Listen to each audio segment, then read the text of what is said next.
and welcome. You're watching Head to Head. I'm Antonina Antosha with UATV. Since 2014, Ukraine has made real strides toward EU integration. The Eastern European state rebuilt its military capabilities, acquired visa-free travel, established the High Anti-Corruption Court, and introduced crucial decentralization reforms. What other ideas and reforms will lead to Ukraine's breakthrough? To discuss this and more, we welcome to our studio today Dr. Sybe Schaap. He's a philosopher and a Dutch politician. Hello, and thank you for joining us. Yeah, great to be here. So we've had a mutual interview a little over a month ago. We've talked about your latest book. Today we're going to be talking about different things. Nevertheless, over the course of the last months, there have been a lot of events taking place in Ukraine, a Rethink Economic Forum in Mariupol and an economic forum in Kyiv, and I know that you attended it. Yeah. What are your impressions? I was a speaker. I was a speaker at that forum. Mm-hmm. My impression all over the day, there was a lot of people around, and the atmosphere was very open. Mm-hmm. So it's not only the discussions as you could hear it, but also the audience, was happy to be there, and they talked a lot, all around, not only during the sessions, but also around it. And so in general, the atmosphere was, I think very promising, as it might express something of the general climate in Ukraine. Mm-hmm. Clearly, you were not the only foreigner at that forum. There were a lot of other people from abroad. What was the mood of those people? How attractive is Ukraine now for foreign investments? Well, the people that know Ukraine, I think they are rather positive, and they love to be here, to come here, to join the debate. The bigger problem is that in Western Europe, or the West in general, Ukraine is widely unknown. It's still too much a black spot on the map, and not too many people know what Ukraine is, what are the possibilities here, why the country is so challenging. Unfortunately, the information is... it's mentally a little bit far away, and that should be a breakthrough to that, that Ukraine is an open member of the community of Europe. In your opinion, how should we achieve that? Sorry? In your opinion, how should we achieve that breakthrough? You should be active, in visiting Europe, and engage in the discussions that go around there, and especially the European Union. Well, you are not a candidate member, but it is not necessary as well. You have the treaty. I would say, having the treaty, that is only the beginning. It's a good result, of course, of many debates, as I was engaged in the Netherlands as well. But, that is a start, and I can assure you that in Brussels, the Commission and the leaders, of the governments, they will be very critical on how Ukraine is dealing with that treaty. And I would advise the Ukrainians, take the treaty as seriously as possible, and secondly, go to Brussels, go to the capitals in Europe, and show, that you want to make steps. And it's not only corruption. It's also open trade, and investments and human rights and what more, that you are open, to make those steps and discuss with them how to do it, so that there is cooperation. Well, right now, let's be honest, the negatively colored information prevails. About Ukraine prevails over the positively colored one when it comes to Ukraine, and it's not only corruption, it's not only a hybrid war, now it's the political scandal involving our newly elected president and the president of the United States of America. Yeah. What's your stance? Well, the scandal is not your president. The scandal is, of course, Donald Trump. But there is so many scandals around him, so this is one plus, that...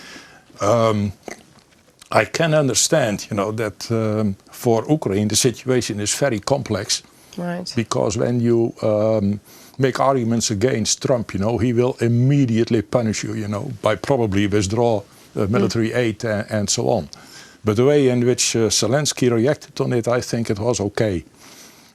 Calm down. And to many people in, his surroundings, I said, don't move too much.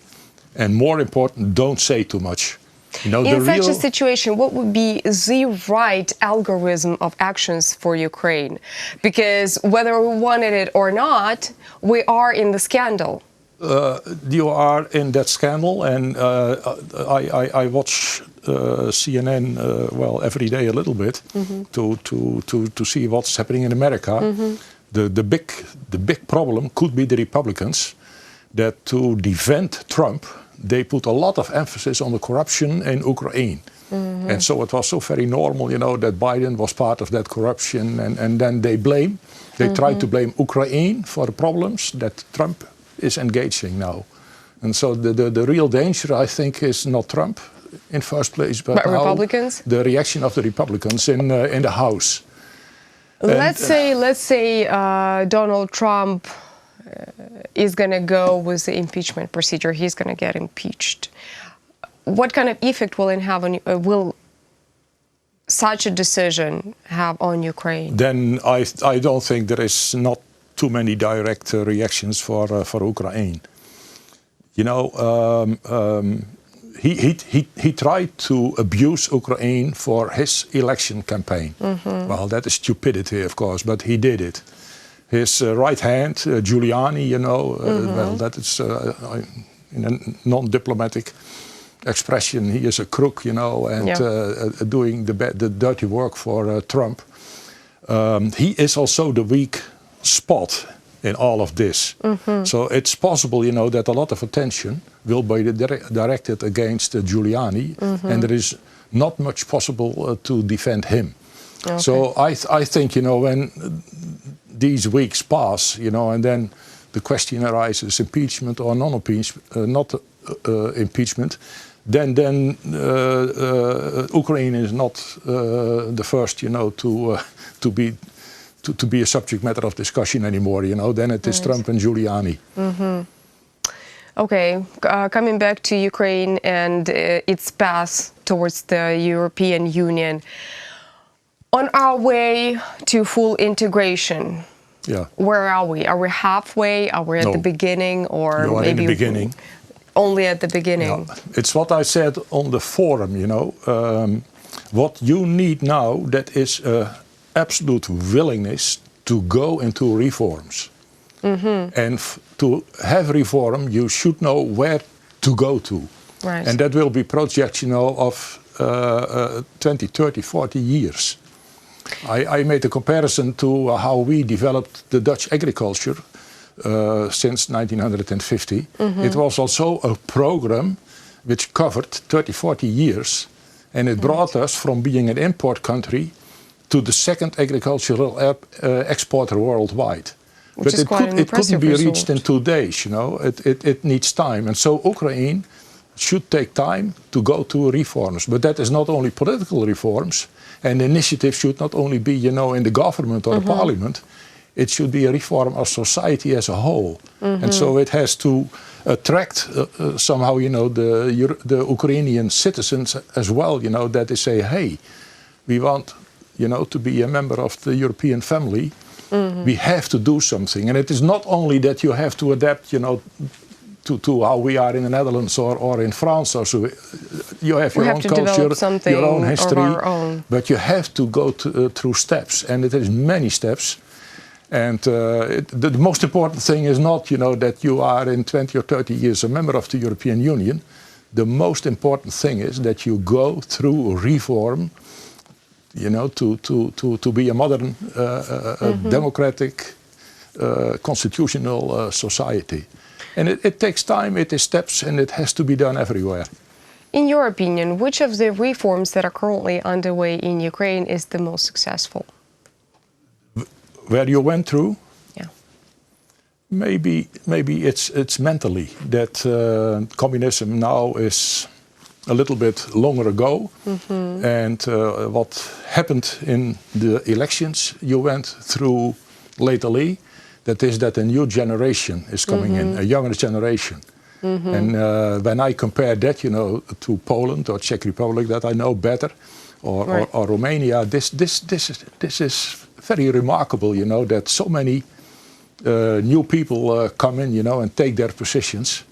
The only thing is they have to learn how to govern a society. All right, that's what I wanted to ask. Yeah. Do you think that the lack of political experience for the president and his whole team that are now solemnly governing Ukraine, is it a good thing or is it still a flaw? Well, you know, young and brilliant is one thing, but you need to build up experience, you know, in doing your job. And that takes some time. But I hope that the new parliamentarians or the new bureaucrats, you know, are open to learn. And to learn, you have to make contacts. And so they have to visit the West and find out, you know, what is at stake and how they can use it, you know, to improve the situation in the country. Well, hopefully they are going to be working in that direction even harder than right now. Thank you so much for coming here. Great. That was Dr. Sybe Schaap. He's a philosopher and a Dutch politician. Thank you so much for watching Head to Head. Stay tuned with UATV for the rest.